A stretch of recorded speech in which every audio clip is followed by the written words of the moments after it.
7 juin 1940, siège social de Chrysler, Highland Park, Michigan. L'appel téléphonique dura exactement 7 minutes, mais ces 7 minutes allaient fondamentalement remodeler la guerre moderne. William Knudsen, le commissaire à la production industrielle nouvellement nommé par le président Franklin Roosevelt, posa une question qui semblait absurde à première vue. Chrysler peut-elle construire des chars ? L'homme à l'autre bout du fil, Katie Keller, directeur général de Chrysler Corporation, répondit avec une honnêteté brutale. « Je ne sais pas. Je n'ai jamais vu un de ces engins. » À ce moment-là, l'armée des États-Unis possédait exactement 66 chars moyens. L'Allemagne nazie avait déployé plus de 3000 Panzers à travers l'Europe en un peu plus d'un an, écrasant la Pologne en 26 jours et la France en 6 semaines grâce à une guerre blindée coordonnée. L'ensemble de la force blindée américaine aurait pu être détruite avant le déjeuner, n'importe quel jour de la Blitzkrieg. Les mathématiques de la défaite s'écrivaient dans le sang sur les champs de bataille européens. Ce que ni Knudsen ni Keller ne savaient, c'est que leur conversation allait déclencher la transformation industrielle la plus profonde de l'histoire militaire. En 9 mois, Chrysler accomplirait ce que les arsenaux militaires n'avaient jamais réalisé. Les chars, ces monstres de 30 tonnes qui nécessitaient des mois de travail d'artisans qualifiés, sortiraient des chaînes de montage comme des automobiles, un toutes les 55 minutes au pic de production. Le processus allait briser toutes les hypothèses sur la fabrication militaire et prouver que le génie industriel américain pouvait transformer la production elle-même en arme. Le défi commença par un problème fondamental. En juin 1940, les États-Unis se classaient 19e en puissance militaire, derrière le Portugal. L'armée de la nation avait plus de chevaux que de chars. Le département de l'artillerie, responsable du développement des armes, fonctionnait selon des méthodes de production inchangées depuis la Première Guerre mondiale. Les chars étaient assemblés à la main dans les arsenaux gouvernementaux. Chacun était une création sur mesure, nécessitant des artisans spécialisés. L'arsenal de Rock Island, dans l'Illinois, pouvait produire peut-être 3 chars moyens par mois, en travaillant à pleine capacité. Chaque char prenait 12 semaines des matières premières à la préparation au combat. La production de Panzers allemands suivait des méthodes artisanales similaires, mais bénéficiait d'années de réarmement clandestin. En 1940, les fabricants allemands livraient 1400 chars annuellement à travers plusieurs usines. La Grande-Bretagne, bien qu'elle se soit mécanisée plus vite que l'Amérique, ne gérait que 1000 chars par an. Toutes les grandes puissances militaires considéraient les chars comme des systèmes d'armes sophistiqués, nécessitant des maîtres artisans, des installations spécialisées et des mois d'assemblage minutieux. Keller rapprocha le téléphone et appela immédiatement son ingénieur en chef, B.E. Hutchinson, ainsi que Frank Zeder, vice-président de l'ingénierie chez Chrysler. Les 3 hommes se réunirent dans le bureau de Keller dans l'heure. Ils faisaient face à une proposition impossible. L'armée voulait 1000 chars moyens. Elle les voulait en moins de 18 mois. Et elle voulait que Chrysler construise une usine, conçoive des méthodes de production et livre des véhicules finis en partant d'une connaissance absolument nulle de la fabrication de chars. La première question de Hutchinson alla au cœur du problème. Quel est le temps de production actuel pour un char ? Zeder avait fait ses recherches. L'arsenal de Rock Island construit 3 chars moyens M2A1 par mois, 12 semaines par unité.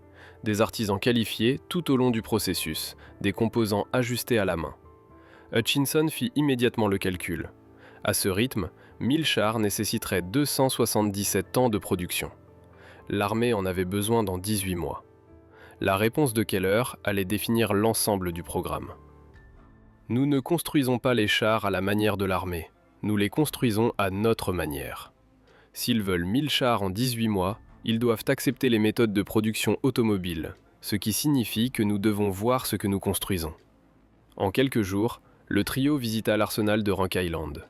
Ils regardèrent les ouvriers ajuster à la main les plaques de blindage, régler la tension des chenilles à l'œil et par expérience, et usiner des pièces sur mesure pour tenir compte des variations de tolérance. Le modèle de production actuel était le char moyen M2A1, un véhicule de 19 tonnes équipé d'un canon de 37 mm. Chaque char nécessitait environ 8000 composants individuels, tous fabriqués avec des tolérances larges qui exigeaient un ajustement qualifié pendant l'assemblage. Aucun char n'était identique. Keller reconnut immédiatement le problème fondamental. Ce n'est pas de la fabrication, c'est de la sculpture. Chaque pièce dépend du savoir-faire de l'artisan. On ne peut pas mettre ça à l'échelle. On ne peut pas former de nouveaux ouvriers assez vite. et on ne peut certainement pas produire 1000 chars en 18 mois. Le trio retourna à Détroit et convoqua ce qu'ils appelèrent le Comité des chars, un groupe de travail secret qui allait résoudre le problème impossible. Le comité comprenait Owen Skelton, ingénieur en chef de production de Chrysler, ainsi que des spécialistes en outillage, métallurgie et logistique. Ils travaillaient depuis une salle de conférence réquisitionnée dans les installations de Highland Park, se réunissant quotidiennement, souvent toute la nuit. Leur percée vint en inversant la question fondamentale. Au lieu de demander comment construire des chars plus vite, ils demandèrent comment construire des chars différemment. Skelton articula l'intuition. Une automobile, c'est 900 kg d'acier, de caoutchouc et de verre assemblés à partir de 5000 pièces. Nous en fabriquons 3000 par jour à Highland Park. Un char, c'est 13 600 kg d'acier assemblés à partir de 8000 pièces. La seule différence, c'est ce que nous assemblons. Ce recadrage changea tout. Si un char était simplement un autre assemblage mécanique, alors les principes de production automobile pouvaient s'appliquer. Mais cela nécessitait de réimaginer complètement la fabrication de chars à partir des principes fondamentaux. Chaque composant devrait être reconçu pour la production de masse. Chaque séquence d'assemblage devrait être réorganisée pour le travail à la chaîne, et chaque étape de contrôle qualité devrait passer du jugement de l'artisan à des spécifications mesurables. Le comité analysa la conception du M2A1 et découvrit que 60% du temps de production allait à l'ajustement et au réglage sur mesure. Les pièces fabriquées selon les tolérances des arsenaux militaires variaient tellement que l'assemblage nécessitait une adaptation constante. Hutchinson proposa la solution révolutionnaire. Nous fabriquons chaque composant aux tolérances automobiles. Ensuite, il s'emboîte sans ajustement. Cela semblait impossible aux ingénieurs militaires. Les composants de chars subissaient des contraintes dépassant celles des pièces automobiles. La fabrication de précision, aux tolérances automobiles, nécessiterait de nouveaux outillages, de nouveaux fournisseurs et de nouvelles méthodes de contrôle qualité. Mais le temps de production total chuterait. Un char nécessitant 500 heures hommes de temps d'assemblage avec ajustement manuel pourrait descendre à peut-être 150 heures hommes avec des composants de précision qui se boulonnaient simplement ensemble. Skelton poussa le concept plus loin.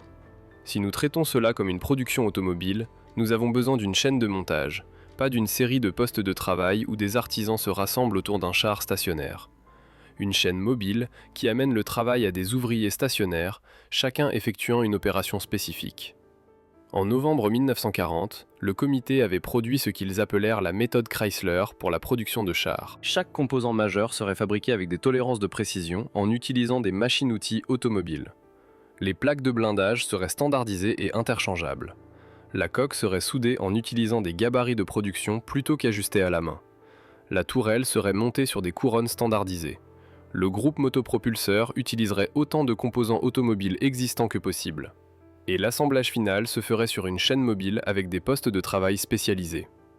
Keller présenta la méthode Chrysler au département de l'artillerie de l'armée en novembre 1940. Les ingénieurs militaires étaient sceptiques, à la limite de l'hostilité. Les tolérances automobiles étaient insuffisamment robustes pour les véhicules de combat. Les chaînes de montage mobiles créeraient des problèmes de contrôle qualité. Le blindage soudé était inférieur à la construction rivetée, et le taux de production proposé de 10 chars par jour était de la fantaisie. Keller avait un argument irréfutable. Vous avez besoin de 1000 chars en 18 mois. Nous pouvons les livrer. Quelqu'un d'autre le peut-il ? Le département de l'artillerie ne pouvait pas répondre affirmativement à cette question. Fin novembre 1940, Chrysler reçut un contrat sans précédent. L'armée paierait pour la construction d'une usine de chars spécialement conçue. Chrysler concevrait, équiperait et exploiterait l'installation. Le contrat comportait une exigence supplémentaire. L'armée insista pour que la nouvelle installation soit conçue par Albert Kahn, l'architecte de Détroit qui avait révolutionné la conception des usines. Les travaux précédents de Kahn comprenaient l'usine Ford de Highland Park et le complexe de River Rouge, des installations qui avaient permis la production automobile de masse à une échelle sans précédent. Albert Kahn avait 71 ans en 1940, un immigrant juif allemand arrivé à Détroit en 1881 à l'âge de 11 ans. Il n'avait jamais fréquenté d'école d'architecture, apprenant son métier comme apprenti. En 1940, son cabinet Albert Kahn Associates employait 600 architectes et ingénieurs et avait conçu 19% de toutes les usines industrielles conçues par des architectes aux États-Unis. Le génie de Kahn résidait dans le fait de traiter les usines comme des machines elles-mêmes. Ces conceptions maximisaient la lumière naturelle, optimisaient le flux de matériaux et créaient des espaces sans colonnes qui permettaient des agencements de production flexibles. Il fut le pionnier de l'utilisation du béton armé, qui permettait des planchers ouverts plus grands et une construction plus rapide que les bâtiments traditionnels à ossature d'acier. Quand Keller approcha Cannes au sujet de l'arsenal de chars début juillet 1940, il exposa des exigences qui semblaient incompatibles. L'installation devait être assez massive pour abriter une chaîne de montage de chars complète, plus la fabrication de composants. Elle devait être construite en quelques mois pour respecter l'échéance d'avril. Elle devait être résistante aux bombes et elle devait être convertible à la production civile après la fin de la guerre. Kahn accepta la commande et jeta toute son entreprise sur le problème. Les équipes travaillaient des journées de 18 heures, produisant des plans pour ce qui serait appelé l'usine de chars de l'arsenal de Détroit.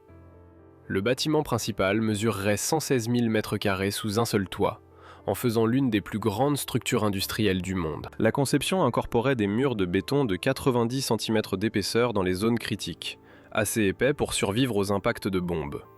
Le toit serait renforcé avec des fermes d'acier conçues pour dévier les explosions de bombes loin des fenêtres et des systèmes de ventilation. L'agencement de l'installation incarnait la méthode Chrysler. Une chaîne de montage principale parcourait la longueur du bâtiment sur près de 400 mètres. Des lignes d'alimentation amèneraient les composants majeurs à la chaîne principale à des intervalles précis. Les ateliers d'usinage occuperaient les sections nord, produisant les composants du groupe motopropulseur et les pièces de précision. Les baies de soudage rempliraient les sections sud où les coques blindées et les tourelles seraient fabriquées. L'ensemble de la conception permettait aux matériaux de circuler dans une seule direction, de l'acier brut à l'extrémité ouest au char fini sortant par l'est. Les plans de Kahn incluaient une innovation que les ingénieurs militaires n'avaient jamais envisagée. La chaîne de montage serait en contrebas du niveau du sol, créant une tranchée d'environ 1,20 m de profondeur. Les chars circuleraient sur des chariots spéciaux dans cette tranchée, permettant aux ouvriers d'accéder au-dessous sans vérin ni fosse. Ce seul choix de conception économiserait des centaines d'heures par char en rendant l'installation de la suspension et du groupe motopropulseur bien plus simple. Le 9 septembre 1940, la première pelletée de terre fut retournée sur 46 hectares d'anciennes terres agricoles dans le canton de Warren, Michigan, juste au nord de Détroit. Le site avait été choisi pour sa proximité avec les installations existantes de Chrysler et son accès aux lignes ferroviaires. La construction commença immédiatement et progressa à un rythme qui semblait téméraire. Plusieurs entrepreneurs travaillaient simultanément, se précipitant pour couler les fondations, ériger les murs et installer les services. L'utilisation du béton armé par Kahn permettait une construction rapide. Chaque section durcissait suffisamment pour supporter une charge en quelques jours. En février 1941, le bâtiment principal était structurellement complet, mais loin d'être terminé. Les murs étaient montés, mais les fenêtres n'étaient pas installées. Le toit était complet, mais les systèmes intérieurs restaient incomplets. Néanmoins, Chrysler commença à déplacer l'équipement dans l'installation. Les machines-outils arrivaient par rail et étaient installées même pendant que la construction continuait autour d'elle. L'aspect le plus remarquable était le calendrier. Chrysler s'était engagé à livrer le premier char en avril 1941, mais l'usine ne serait pas terminée avant mai au plus tôt. Keller prit une décision qui allait devenir légendaire. Nous construirons les premiers chars à l'intérieur d'un bâtiment inachevé. Cela créa des conditions de travail bizarres cet hiver-là. Le climat du Michigan en février et mars est brutalement froid, avec des températures souvent en dessous de zéro. L'arsenal de Détroit avait des murs et un toit, mais pas encore de système de chauffage installé, et des fenêtres encore en cours de pose. Les ouvriers assemblaient des chars en portant des manteaux épais, leur souffle visible dans l'air glacial. La solution fut improvisée mais efficace. Une locomotive à vapeur fut amenée à l'intérieur du bâtiment, sa chaudière fournissant de la chaleur à la zone de travail immédiate. L'image d'une locomotive à vapeur à l'intérieur d'un bâtiment d'usine crachant de la vapeur pour réchauffer des ouvriers assemblant des chars capture la pure détermination qui animait le programme. Ce n'était pas une planification soigneuse, c'était la volonté industrielle forçant la réalité à plier. Pendant ce temps, le comité des chars résolvait des défis techniques. Le groupe motopropulseur présenta le premier obstacle majeur. La transmission du M2A1 était conçue pour un assemblage manuel.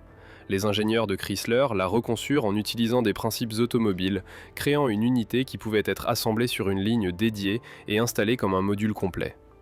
La reconception réduisit le temps d'assemblage de 40 heures à 4.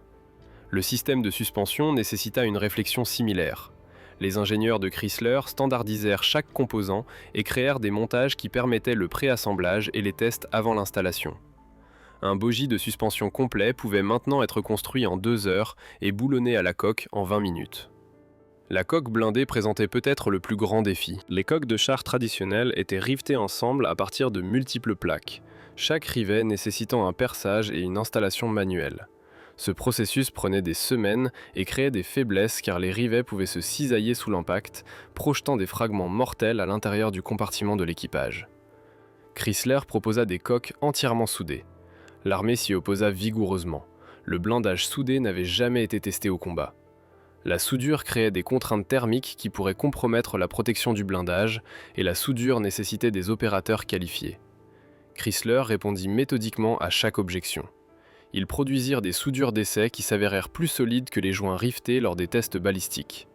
Ils développèrent des procédés de traitement thermique qui éliminaient les problèmes de contrainte. Et ils démontrèrent que des ouvriers semi-qualifiés pouvaient produire des soudures acceptables après seulement 2 semaines de formation, en utilisant des gabarits de production qui positionnaient parfaitement chaque pièce. En mars 1941, la production de composants était en cours. Le char qui sortirait en avril serait assemblé à partir de pièces fabriquées dans plusieurs installations Chrysler et amené à Warren pour l'assemblage final. La situation des moteurs nécessita une résolution créative de problèmes. Le M2A1 utilisait le moteur radial d'avion Continental Air 975, un groupe motopropulseur fiable qui produisait 400 chevaux. Mais Continental ne pouvait pas produire de moteur assez vite. Chrysler avait besoin d'une alternative. La solution vint de l'ingénieur Harry Wilson. Chrysler avait développé un nouveau moteur 6 cylindres en ligne produisant 115 chevaux. Wilson proposa de combiner 5 de ces moteurs en un seul groupe motopropulseur. Le concept semblait absurde. Relier 5 moteurs séparés pour entraîner un seul arbre de sortie créait d'énormes défis d'ingénierie. Mais les ingénieurs de Chrysler adoraient les problèmes difficiles. Sous la direction de Wilson, ils créèrent ce qui allait devenir connu sous le nom de moteur multibanc A57.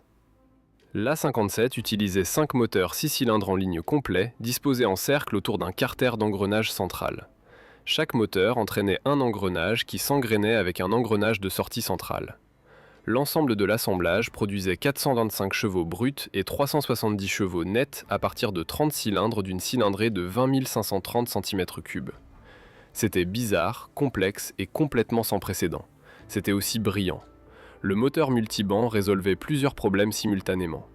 Il utilisait l'outillage et les composants existants permettant une production immédiate. Il ne nécessitait pas de matériaux exotiques ni de fabrication spécialisée, et il pouvait être assemblé par des ouvriers relativement peu qualifiés, suivant des procédures claires. L'armée le détestait par principe, l'appelant un engin à la Rube Goldberg, mais elle ne pouvait pas contester le calendrier de production. Le 12 avril 1941, un jour avant le dimanche de Pâques, l'usine de chars de l'arsenal de Détroit restait inachevée. Des portions du bâtiment manquaient de murs.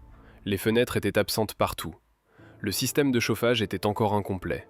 Mais sur le sol de la chaîne de montage, le premier char moyen M3 construit par Chrysler était complet. Le M3 représentait une évolution par rapport au M2A1, montant un canon plus gros de 75 mm dans un sponson de coque et un canon de 37 mm dans une tourelle entièrement rotative. La conception était déjà obsolète, un compromis entre technologie éprouvée et nécessité urgente. Mais c'était le premier char jamais produit sur une chaîne de montage de style automobile.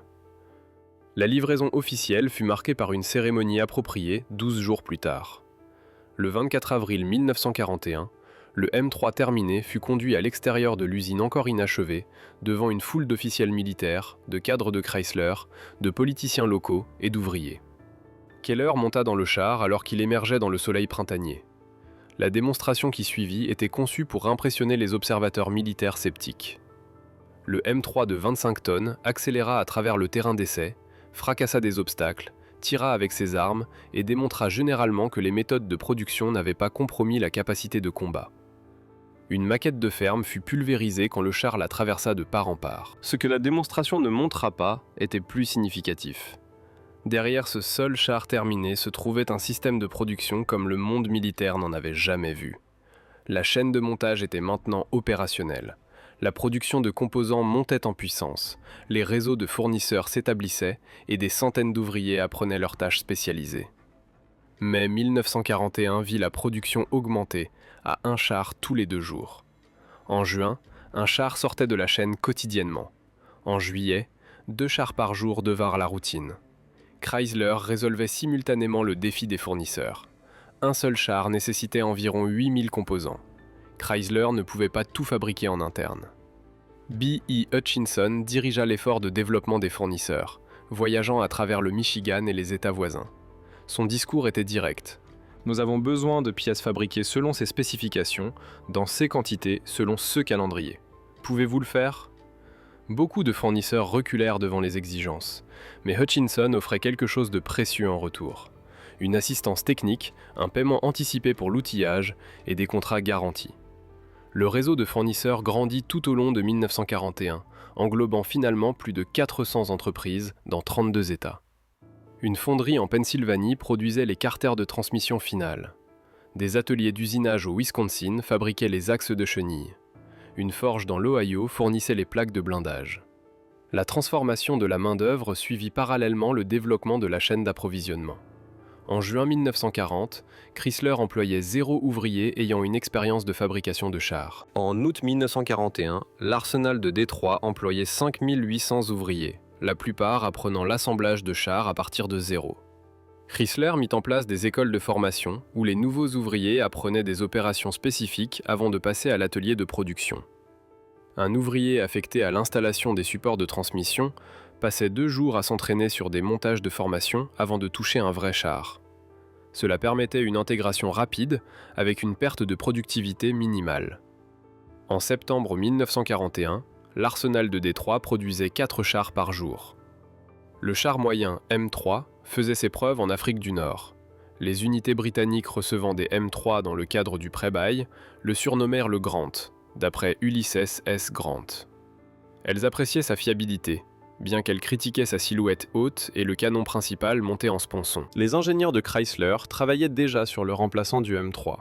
Le comité des chars avait reconnu dès le début que le M3 était transitoire. Le canon monté sur sponson limitait la traverse et rendait le char inutilement haut.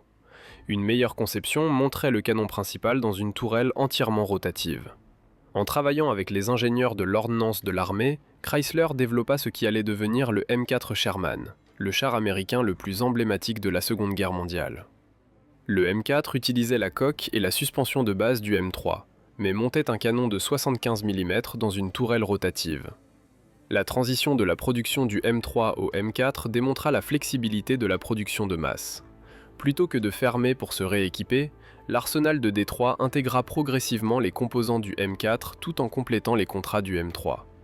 En février 1942, la ligne ne produisait plus que des Sherman M4. Le M4 Sherman fut conçu dès le départ pour la production de masse. Les ingénieurs de Chrysler influencèrent chaque aspect de la conception pour maximiser la fabricabilité. La coque utilisait de grandes pièces moulées ou des sections soudées qui nécessitaient un ajustement manuel minimal. La tourelle était coulée en une seule pièce dans des fonderies spécialisées. La transmission utilisait des composants standardisés avec des pièces interchangeables. Même les chenilles furent conçues pour une production rapide. Le 7 décembre 1941 changea tout. L'attaque japonaise sur Pearl Harbor fit entrer pleinement l'Amérique dans la Seconde Guerre mondiale. La montée en puissance prudente de la production devint une course désespérée. Les besoins en chars de l'armée explosèrent du jour au lendemain. Les 1000 chars qui avaient semblé ambitieux en 1940 devinrent totalement inadéquats en 1942. Chrysler répondit en accélérant la production. L'installation, qui avait produit 4 chars par jour en septembre 1941, en produisait 12 par jour en mars 1942. En juillet, 18 chars quotidiens sortaient de la chaîne. L'accélération de la production nécessita de résoudre d'innombrables problèmes. Des goulots d'étranglement apparaissaient constamment alors que différentes opérations ne parvenaient pas à suivre le rythme. Une pénurie de soudeurs qualifiés ralentit la production de coques jusqu'à ce que Chrysler établisse des écoles de soudure qui diplômaient 50 opérateurs formés chaque semaine. La disponibilité des machines-outils limitait la production de composants jusqu'à ce que Chrysler organise des livraisons prioritaires. Owen Skelton, promu directeur général de la fabrication, établit un système appelé accélération de la production. Des équipes d'ingénieurs surveillaient chaque opération sur le sol de production, identifiant les goulots d'étranglement en quelques heures et mettant en œuvre des corrections en quelques jours. La culture à l'arsenal de Détroit devint intensément focalisée sur les chiffres. Les totaux de production quotidiens étaient affichés en évidence. Les ouvriers savaient exactement combien de chars avaient été achevés ce jour-là, cette semaine-là, ce mois-là. Une compétition émergea entre les équipes, chacune essayant de dépasser les totaux de production des autres. Décembre 1942 vit l'arsenal de Détroit accomplir ce que beaucoup avaient prétendu impossible. En ce seul mois, 896 chars Sherman sortirent de la chaîne de montage et furent livrés à l'armée. Cela représentait 29 chars par jour, un rythme qui dépassait toutes les autres usines de chars américaines combinées. L'arsenal de Détroit seul surpassait la production de toute l'industrie allemande des chars. Cette réussite provenait d'une optimisation incessante. La chaîne de montage fonctionnait désormais avec une précision mécanique. Les chars passaient de station en station toutes les 55 minutes. Les ouvriers avaient affiné leurs opérations grâce à des mois de répétition. Les fournisseurs livraient les composants avec une telle fiabilité que les stocks pouvaient être minimisés. Le contrôle qualité avait évolué en une science avec des inspecteurs vérifiant les dimensions et l'ajustement à chaque étape. Le mois des 896 chars représentait le pic de l'efficacité de production en temps de guerre. Bien que les mois suivants aient connu une production élevée et soutenue, décembre 1942 resta le record mensuel pour toute la durée de la guerre. Cela démontra que la production de chars avait été transformée de l'artisanat à l'industrie. Le succès de l'arsenal de Détroit créa des demandes pour sa réplication. L'armée voulait plus de capacité de production de chars distribuées géographiquement. Plusieurs usines de chars supplémentaires furent construites, incluant des installations exploitées par General Motors, Prest Steel Car Company et Pacific Car and Foundry. Chaque usine adopta l'approche de la chaîne de montage et les méthodes de fabrication de précision, mais l'arsenal de Détroit resta unique par son volume de production et son efficacité.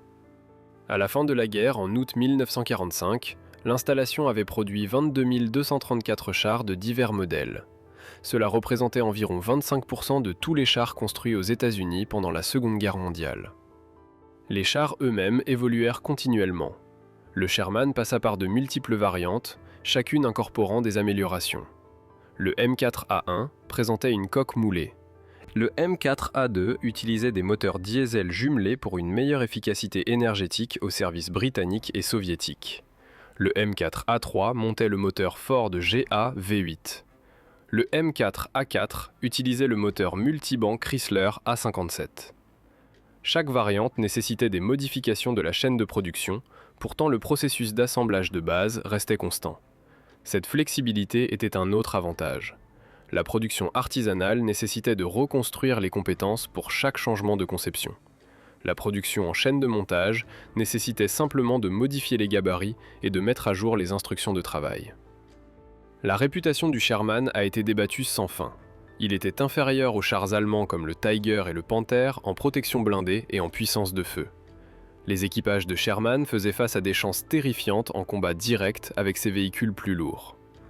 Mais le Sherman avait des avantages qui comptaient davantage dans l'ensemble. Il était fiable, maintenant une disponibilité opérationnelle bien meilleure que les chars allemands. Il était facile à réparer avec des composants standardisés et des équipes de maintenance bien formées. Et par-dessus tout, il était disponible en nombres écrasants. Les mathématiques de production racontaient l'histoire stratégique. L'Allemagne produisit environ 24 000 chars de combat principaux de 1939 à 1945. L'Union soviétique construisit environ 105 000 chars pendant la même période. La Grande-Bretagne en géra environ 28 000. Les États-Unis, entrant dans la production à grande échelle en 1942, construisirent environ 88 000 à 90 000 chars d'ici 1945. L'arsenal de Détroit seul produisit environ un quart de la production américaine. Mais les chiffres ne racontent qu'une partie de l'histoire. La vraie transformation était dans la façon dont les chars étaient produits. Avant 1940, chaque grande puissance traitait la fabrication de chars comme un travail militaire spécialisé nécessitant des années d'expérience et des arsenaux gouvernementaux. Après l'arsenal de Détroit, la production de chars fut comprise comme un travail industriel nécessitant des compétences d'ingénierie et une expertise de production. Ce changement philosophique eut des implications profondes. Cela signifiait que la production pouvait être mise à l'échelle rapidement en engageant l'industrie privée. Cela signifiait que les ouvriers pouvaient être formés en semaines plutôt qu'en années. Cela signifiait que les chaînes d'approvisionnement pouvaient être distribuées à travers des continents entiers. Et cela signifiait que la capacité de production pouvait être maintenue même lorsque les ouvriers expérimentés entraient au service militaire. Après la fin de la Seconde Guerre mondiale, Chrysler continua d'exploiter l'arsenal de Détroit sous contrat gouvernemental. La production de chars cessa temporairement, mais reprit avec la guerre de Corée. De 1952 à 1954, l'installation produisit 3443 chars Patton M47. Pendant les années 60, elle fabriqua des chars M60. En 1979, elle commença à produire des composants pour le M1 Abrams. En 1982, face à des pressions financières, Chrysler vendit sa division défense à General Dynamics pour 336 100 000 $. General Dynamics continua la production de chars à l'Arsenal jusqu'en 1996, quand la consolidation transféra les opérations à l'usine de chars de l'armée de Lima, dans l'Ohio. Le site de l'Arsenal de Détroit héberge aujourd'hui le commandement de gestion du cycle de vie TACOM de l'armée des États-Unis et le centre des systèmes de véhicules terrestres du commandement de développement des capacités de combat. Un marqueur historique du Michigan commémore le rôle du site, notant qu'il produisit plus de 22 000 chars et prouva que la puissance industrielle américaine pouvait être transformée en armes. Les figures clés de l'histoire connurent des destins variés. Kaufman Tuma Keller continua de diriger Chrysler pendant les années de guerre, devenant président en 1950. Il prit sa retraite en 1956. Albert Kahn mourut le 8 décembre 1942, quelques mois seulement après que l'arsenal de Détroit eut atteint son pic de production. Ces innovations architecturales influencèrent la construction industrielle tout au long du XXe siècle. William Knudsen servit tout au long de la guerre comme lieutenant général dans l'armée des États-Unis. Commissionné le 28 janvier 1942, le plus haut grade jamais donné à quelqu'un qui n'était pas déjà au service militaire, il mourut en 1948. Les chars Sherman, construits à l'arsenal de Détroit, servirent sur tous les théâtres de la Seconde Guerre mondiale. Ils débarquèrent sur les plages de Normandie le jour J, ils combattirent à travers la France et l'Allemagne, ils sautèrent d'île en île à travers le Pacifique avec les unités du corps des Marines, ils servirent dans les armées britanniques, canadiennes, françaises libres, soviétiques et chinoises dans le cadre du pré-bail. De nombreux Sherman survécurent à la guerre et continuèrent en service pendant des décennies. Israël utilisa des Sherman modifiés lors de la guerre des 6 jours de 1967 et de la guerre du Kippour de 1973. Des nations sud-américaines exploitèrent des Sherman jusque dans les années 80. Quelques-uns restent en état de marche aujourd'hui, préservés comme monuments d'une époque où la capacité industrielle déterminait la puissance militaire. La transformation de la fabrication de chars de l'artisanat à l'industrie se produisit parce qu'une poignée d'ingénieurs et d'industriels refusèrent d'accepter la sagesse conventionnelle. Ils ne voyaient aucune différence fondamentale entre assembler une automobile et assembler un char. Les deux étaient des dispositifs mécaniques construits à partir de milliers de composants. Les deux pouvaient être fabriqués sur des chaînes de montage mobiles par des ouvriers spécialisés effectuant des opérations spécifiques. Cette intuition, simple rétrospectivement, était révolutionnaire en 1940. Elle nécessitait de regarder au-delà des différences de surface pour voir les similitudes sous-jacentes. Elle nécessitait un courage d'ingénierie pour reconcevoir l'équipement militaire malgré la résistance militaire. Et elle nécessitait une confiance industrielle pour s'engager dans des méthodes de production qui n'avaient jamais été tentées à une telle échelle. Le succès de l'arsenal de Détroit valida les intuitions antérieures d'Henry Ford sur la production de masse, tout en les étendant à de nouveaux domaines. Ford avait prouvé que les pièces interchangeables et les chaînes de montage mobiles pouvaient produire des automobiles à un volume sans précédent et à faible coût. Chrysler prouva que ces méthodes pouvaient produire des instruments de guerre avec une efficacité égale.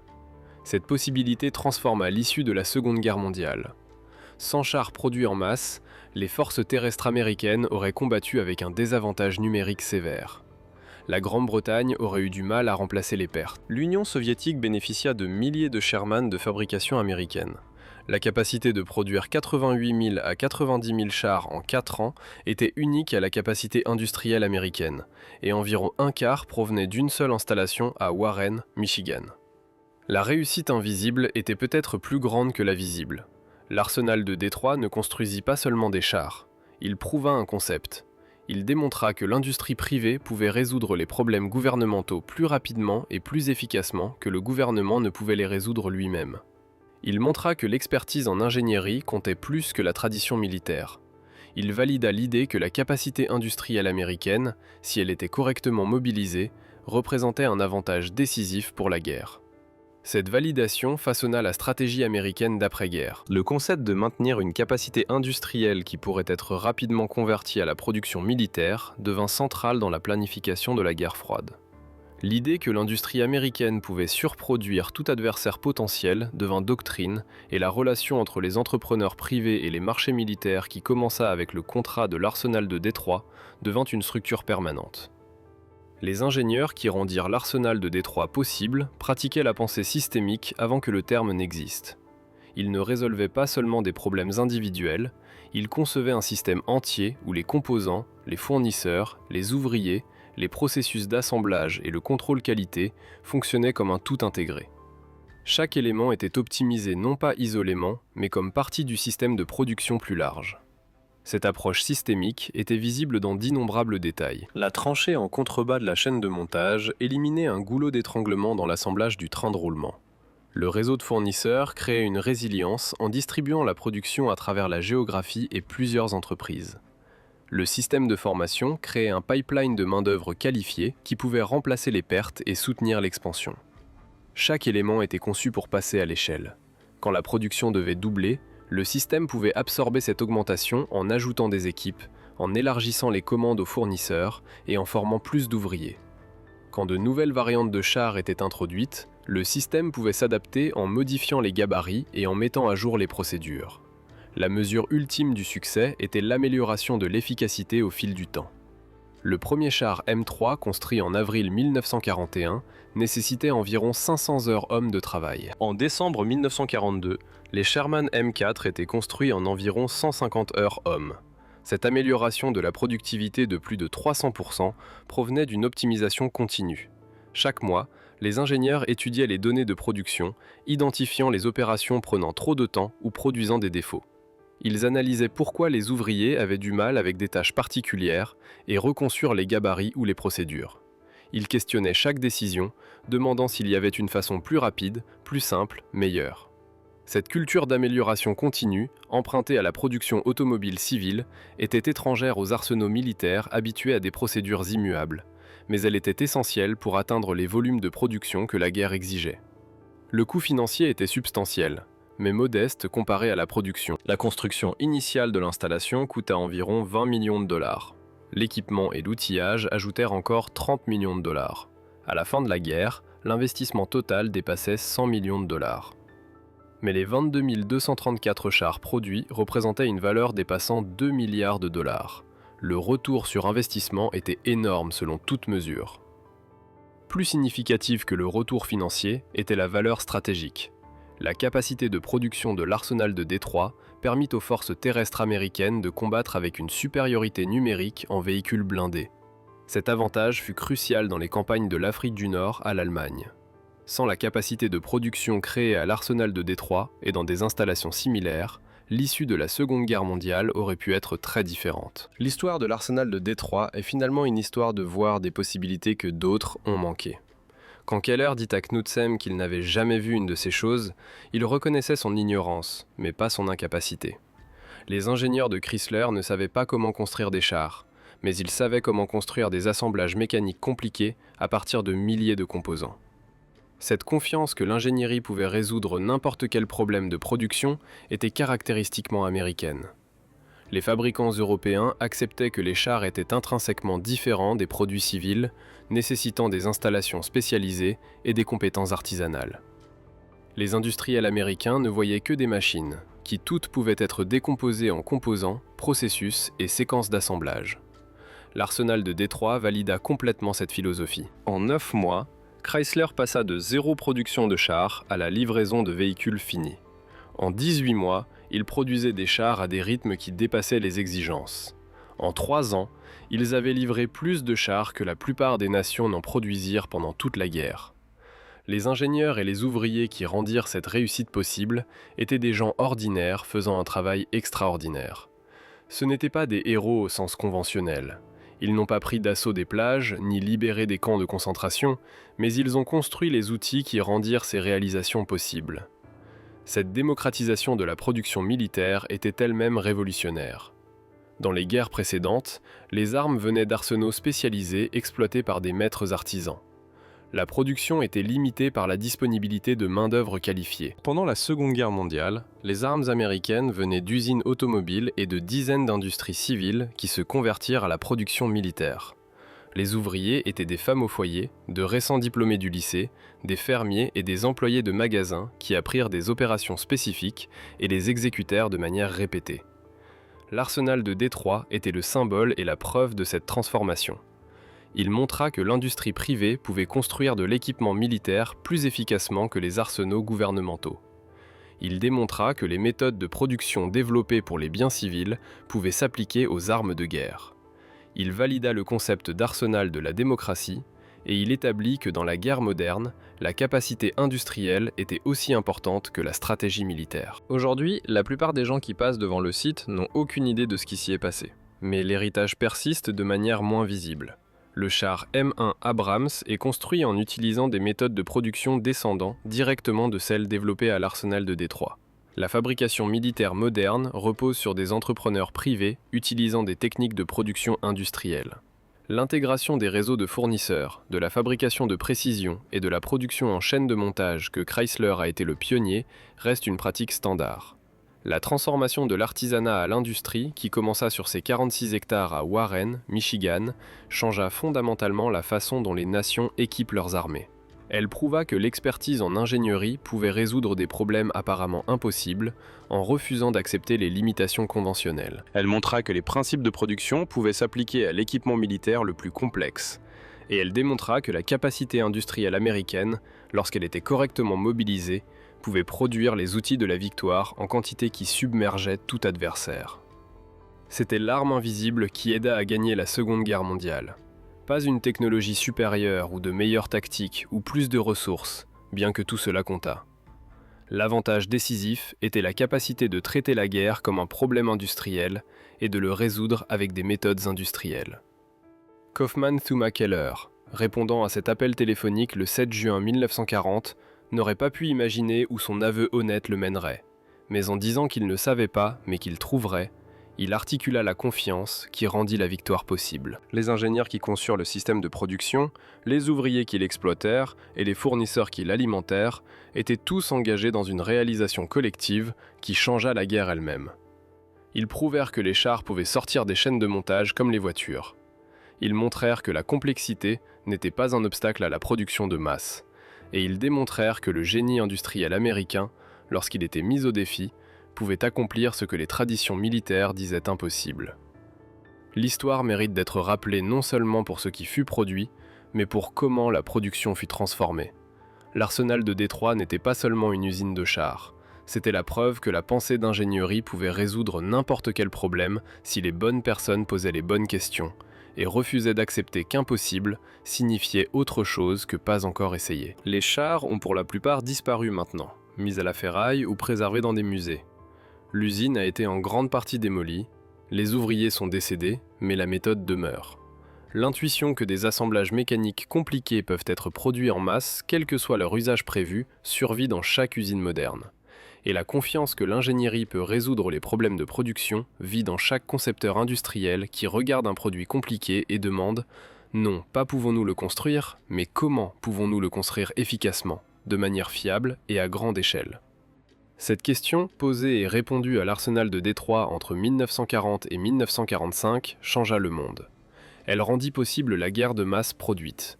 Elle valida les méthodes industrielles américaines comme supérieures aux traditions artisanales européennes. Elle prouva que l'industrie privée pouvait surproduire les arsenaux gouvernementaux, et elle montra que lorsque les ingénieurs reçoivent des problèmes impossibles, ils les résolvent parfois en refusant de reconnaître l'impossibilité.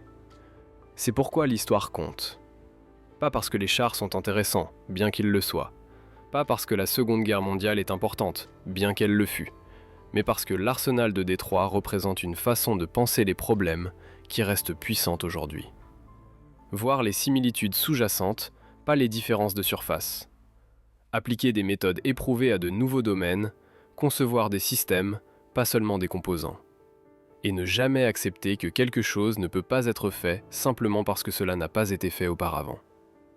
En 9 mois, Chrysler passa de n'avoir jamais vu un char à les produire sur des chaînes de montage. En 18 mois, ils dépassaient toutes les attentes. En 4 ans, ils construisirent plus de chars que la plupart des nations n'en produisirent pendant toute la guerre. Cela fut possible parce que les ingénieurs ont regardé un problème militaire et y ont vu un défi industriel. Ils ont refusé de se laisser contraindre par la tradition, les conventions ou le pessimisme. Ils ont résolu le problème qui demeure l'héritage le plus important. Non pas les chars qu'ils ont construits, mais la preuve qu'ils ont apporté que la confiance en l'ingénierie, la capacité industrielle et la pensée systématique peuvent accomplir ce qui semble impossible. Quand quelqu'un dit que cela ne peut pas être fait, la bonne réponse est souvent « montrez-moi pourquoi pas, et trouvons une solution ». Cette réponse, appliquée de manière constante et confiante, a bâti un arsenal qui a contribué à sauver la démocratie.